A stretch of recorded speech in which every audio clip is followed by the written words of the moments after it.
கோயில்கள் இருக்குதுங்கிறத பத்தின முழு தொகுப்பு. ஏன்னா நமக்கு ஒரு ஊர்ல நம்ம இங்கிருந்து யாத்திரையா வேற ஏதாவது சன்னதிக்கு போறோம், அந்த சன்னதியில இருக்கிறவா கேட்கிற உங்க ஆத்துல உங்க ஊருக்கு பக்கத்துல இந்த மாதிரி ஒரு சன்னதி இருக்காமே, அந்த மாதிரி ஒரு சன்னதி கேள்விப்பட்டிருக்கீங்களானா இல்லை, நமக்கு பக்கத்துல இருக்கிற சன்னதியே தெரியல.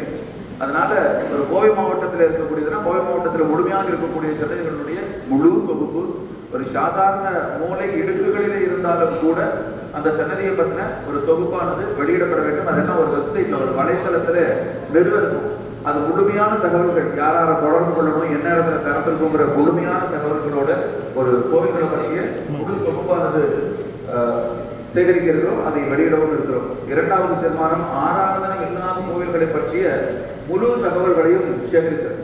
ஆராதனை என்னது, நிறைய சன்னதி கட்டிடுவா, சீக்கிரமா சன்னதி கட்டிடுவா, மண்டலாபிஷேகம் வரைக்கும் ஜெயிலும் இருக்கு, அதுக்கப்புறம் ஆள் இருக்காது.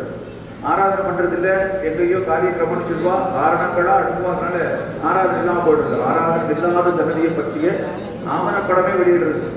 அது என்னென்ன இருக்கு, என்ன பண்ணணுங்கிறத பத்தின முழுமையான ஆராதனை.